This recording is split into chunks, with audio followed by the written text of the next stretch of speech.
Un mes después de su anuncio, en Cuba todavía nadie sabe ni cómo, ni cuándo, ni quién se beneficiará de la venta de divisas del régimen. Así comenzamos las razones del dólar.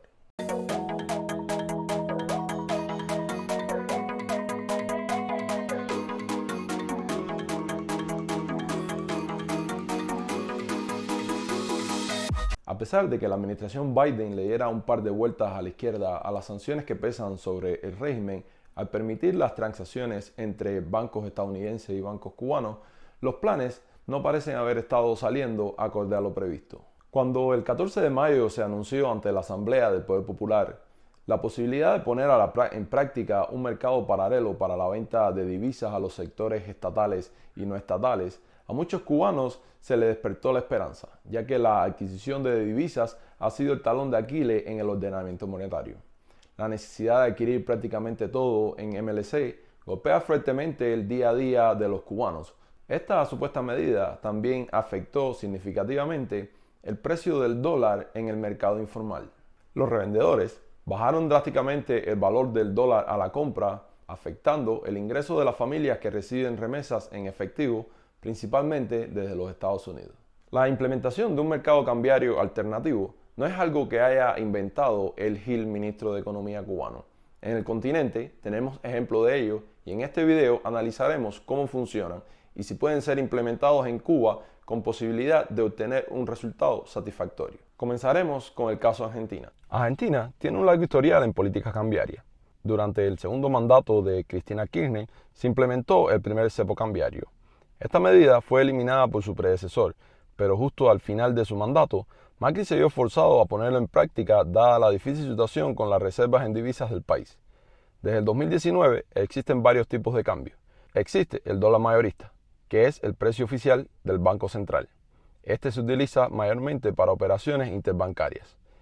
Existe el dólar derivado, que es el precio para los productores y su valor varía dependiendo el rubro. Básicamente, este es el dólar para las empresas. Está el dólar solidario, que es al que acceden los ciudadanos para sus operaciones. Tiene un límite de $200 mensuales y un impuesto del 30%. Y por último, existe el resultado de toda política de control, el dólar blue, que no es más que el dólar del mercado informal. En 2020, ante la imposibilidad de mantener la inyección de dólares en el mercado cambiario y el empeoramiento de la situación económica del país, entre otras cosas debido al efecto de la pandemia, el gobierno de Alberto Fernández recrudeció el acceso a las divisas en lo que se ha denominado el supercepo. El gobierno limitó al 40% el acceso de las empresas a las divisas e impuso una retención del 35% para la compra de dólar solidario, lo que puso al dólar blue en una posición de alza. Como resultado de las políticas intervencionistas del Estado, la inseguridad de los argentinos es tal que se estima que poseen la segunda mayor cantidad de dólares a nivel mundial en reservas personales. A pesar del incremento en las ganancias del sector agrícola, las divisas que se obtienen por concepto de exportaciones no alcanzan para balancear la demanda, por lo que las reservas han disminuido. Las trabas en el acceso a las divisas han hecho que el dólar en el mercado informal eleve su precio al punto de que la brecha cambiaria se ha incrementado. Las medidas tampoco han podido controlar la inflación, además de que al priorizar algunos sectores, otros se sienten desfavorecidos creando malestar. El otro ejemplo que analizaremos en este video es el caso Venezuela. El laberinto cambiario en Venezuela comenzó en 2003, cuando Chávez ordenó la creación de la Comisión Nacional de Administración de Divisas, que estuvo vigente con nefastos resultados hasta el 2013. Entre el 2013 y el 2018 se probó con el CENCOEX y el DICOM insatisfactoriamente, hasta la implementación del sistema actual de mesa de cambio. Sus predecesores dejaron como resultado la pérdida de cientos de miles de millones. A través de Cadivi se adjudicaban divisas a empresas que importaban productos a precios inflados, como fue el caso de Mercar y las cajas CLAP, a compañías que sobrepagaban servicios o refracciones obteniendo comisiones, como fue el caso de PDVSA, o peor aún, a compañías que solo retiraban las divisas en el extranjero y en muchos casos las revendían en el mercado informal, multiplicando sus ingresos miles de veces. Esto fue uno de los factores principales que llevaron la economía de Venezuela a la superinflación, que llegó a ser de más de 2 millones%, y al precio del dólar en el mercado informal hasta casi 5 millones de bolívares. Desde que en 2017 se decretara el estado de hiperinflación y la situación política en el país se agravara, el régimen de Maduro se vio forzado a tomar serias medidas económicas. En el 2018 se derogó la ley de ilícitos cambiarios implementada por Hugo Chávez. En el 2019 se unificó el precio del dólar y se eliminó las restricciones al acceso de las divisas al establecer la mesa de cambio.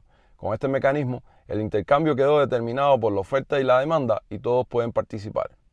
Un año más tarde, aprovechando la inmovilidad provocada por la pandemia, se inició el Plan de Recuperación Económica, limitando el gasto público e incentivando la inversión privada en el sector petrolero, lo que ha permitido al menos una discreta recuperación de la industria. En el 2021, Maduro implementó la tercera reconvención monetaria, eliminando 6 ceros al bolívar, y gracias a la recuperación de la industria petrolera y la subida del precio en el mercado internacional, el Banco Central de Venezuela ha podido inyectar alrededor de 2.200 millones de dólares en el mercado cambiario. Como resultado, el precio del dólar se ha mantenido bastante estable por casi un año. Se estima que 2/3 de todas las transacciones minoristas se realizan en dólares, por lo que el desabastecimiento va siendo cada vez menor. La economía logró salir de la hiperinflación, colocándola por debajo del 40%, y a pesar de que más del 95% de los venezolanos se consideran en pobreza y el 70% en pobreza extrema, se percibe un mejoramiento de la situación económica en el país. Después de haber analizado cómo se llevan a cabo estos procesos cambiarios en estos países y el resultado que han traído, volvamos a Cuba. Si tenemos en cuenta que uno de los aspectos más importantes en este proceso es la inyección de divisas en el mercado cambiario, ya comenzamos con problemas. Tengamos en cuenta entonces la situación actual de los 3 renglones principales a través de los cuales obtiene divisas el régimen. La exportación de servicios está planificada con una disminución del 25% con respecto al 2019. En cuanto al turismo, hasta la fecha solo se han recibido poco más de 600.000 visitantes en el primer tercio del año, lo que representa el 25% del plan, quedándose en 3/4 del cumplimiento. Y por último, las remesas, que hasta que no se retomen las operaciones a través de alguna institución bancaria, el Estado seguirá sin tener el control sobre la gran mayoría de las divisas que entran al país por este concepto. Esto nos pone ante una interrogante fundamental. ¿De dónde sacará el régimen una cantidad de divisas que afecte significativamente el mercado cambiario? Dada la dificultad para responder este interrogante, desde Buscando Cuba podemos anticipar que la ruta del precio del dólar seguirá en ascenso y que inclusive de implementarse este nuevo mercado de intercambio pudiera agravar aún más esta situación. Déjanos saber qué crees en los comentarios y comparte este video para que le llegue otro tipo de información a los cubanos en la isla. Recuerda suscribirte o seguirnos en nuestras redes sociales, ya sea en Facebook o en YouTube.